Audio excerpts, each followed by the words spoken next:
Lahat man sila yan. Alam niya yun, sabi ko kasi nag-uusap sila ni Baka Salim, kilala sabi ko. Tinawagan nga ako ng mudir ko kagabi. Sabi niya, kilala mo siya? Oo, sabi ko. Tapos, Ni siya, lagi ka. oo, kilala naman kita. Sabi ko, oo, kasi sabi niya, samahan mo sila. Kahit na ngayon manguha ng SIM card, samahan mo. Lahat na lang, samahan ko. Lahat na ng trabaho ko eh. Daw ko lang trabaho, kaya sabi ko wala ka, malungkot yung hospital eh. Nung siya, sabi niya, lagi nakatingin siya sa phone. Doon? No. Sabi niya, sabi niya siya, gusto ka daw ni Siyahan kasi kinakausap mo daw si Siyahan. Sabi niya sa kanya. Gusto ko sabi niya siya kasi sabi niya mabait siya, mabait niya daw. Mabait pagtulog. Oo, sinabi niya. Mabait naman si Siyahan. Si Siyahan mabait talaga yan. Gusto niya talagang Pilipinas. Palakwa naman, Burayda.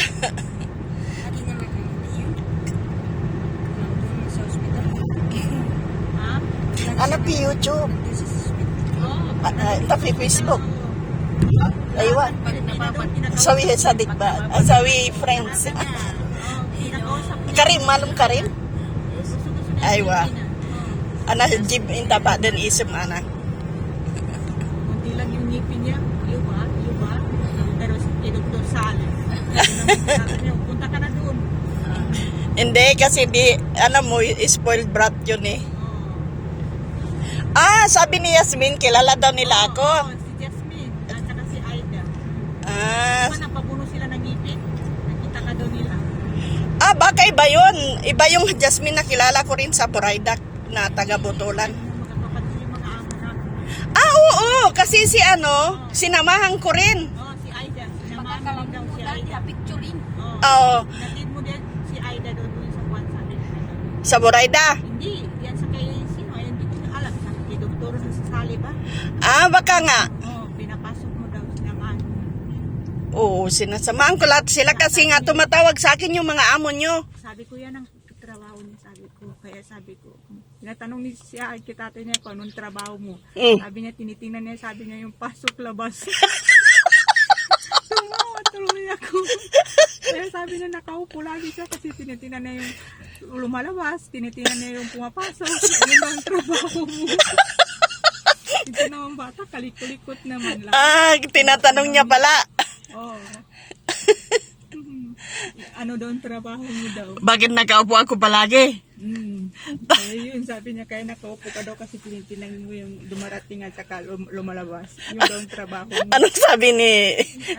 Nanahimik na siya dyan. Kasi kulit-kulit. Kaya yan, ginagawa ko yan sa kanya. Anong ang gusto niya. Sundin mo na lang. Ride on ka na lang. Oo, kasi para walang problema ba? Oo. Nung nagbakasyon pala ako, lagi niyang hinanap yung upuan ko. Tinitignan. Tinitignan niya, sabi niya, tinan mo, malungkot siya niya yung upuan kasi wala, sabi niya siya. Madalda kasi yan eh. Oo. Madalda yan eh. Sinabi niya kay nanay niya, wala ka daw eh. Sinabi din niya sa nanay niya. Yung nanay din niya, grabe kung mangalik sa akin yun. Mabait yan si nanay niya, mabait. Oo. Kasi sinasamahan ko sila yan sa doktor. Tawagan lang ako ni Abu Ali. Sabi niya, kahit si Sir, sabi niya, Ophelia, may dyan. Samahan mo. Lahat dyan. Kasi nga matagal na ako dyan. 16 years na ako dyan. Matagal ka na pala dyan sa hospital? Oo, 16 years na ako dyan. Mag-17 na ako.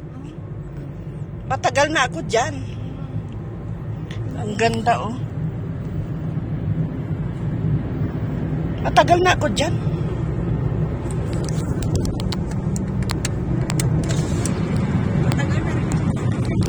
Oo. Pero dito sa Saudi, matagal na ako. 33 years na ako.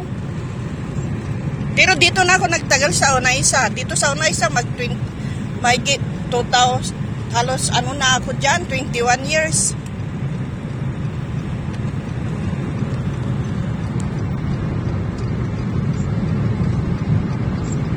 Papuntang Burayda.